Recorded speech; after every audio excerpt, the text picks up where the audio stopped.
বন্ধুরা, champions trophy 2025 নিয়ে রোহিত শর্মা এবং বিসিসিআই এর মিটিংয়ে নেওয়া হয়েছে কিছু বড় সিদ্ধান্ত।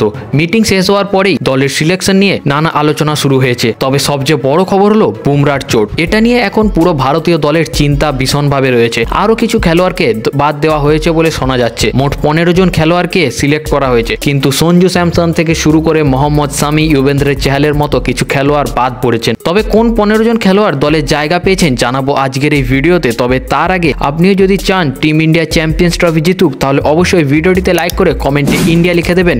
তার সাথে ডেসক্রিপশন থেকে আমাদের হোয়াটসঅ্যাপ গ্রুপে যুক্ত হয়ে যাবেন ক্রিকেটের সমস্ত আপডেট সবার আগে পেতে। অস্ট্রেলিয়ার বিরুদ্ধে টেস্ট সিরিজ ভারতীয় দল যেভাবে হেরেছে, ফ্যানরা আশা করেছিল যে ভারতীয় দল হয়তো অস্ট্রেলিয়া সিরিজের পর WTCর ফাইনাল খেলবে, কিন্তু তা হলো না এবং ফ্যানেদের আশা ভেঙে গেছে। তবে ভারতীয় দলের সামনে এখনো কিন্তু সুযোগ রয়েছে, কারণ ভারতীয় দল আবারও ICCর একটি বড় ইভেন্ট খেলতে যাচ্ছে। ভারতীয় দল এই ICC ইভেন্ট জয় করলে ফ্যানেরা অনেকটাই আনন্দে আত্মহারা হয়ে পড়বেন। হ্যাঁ, আমি কথা বলছি ICC চ্যাম্পিয়ন্স ট্রফি 2025-এর ব্যাপারে।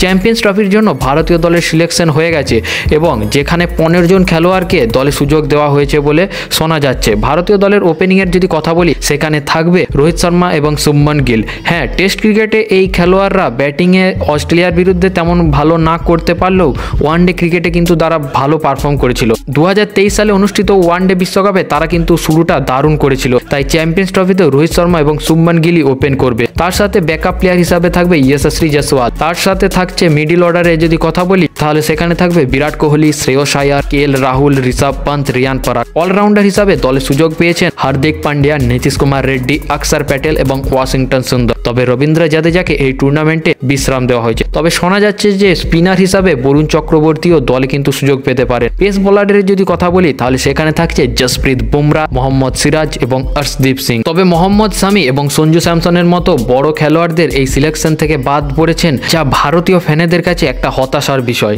রোহিত শর্মা এই মিটিংয়ে কিছু গুরুত্বপূর্ণ দাবি করেছেন, যা ভারতীয় দলের জন্য অত্যন্ত জরুরি বলে মনে করছে টিম ম্যানেজমেন্টের সদস্যরা। সিদ্ধান্ত পুরো ক্রিকেট দুনিয়ায় আলোচনার বিষয় হয়ে উঠেছে। বন্ধুরা, আপনার কি মনে হয় রোহিত শর্মার নেতৃত্বে ভারতীয় দল কি এই ট্রফি জিততে পারবে? আপনার মতামত কমেন্টে অবশ্যই জানাবেন।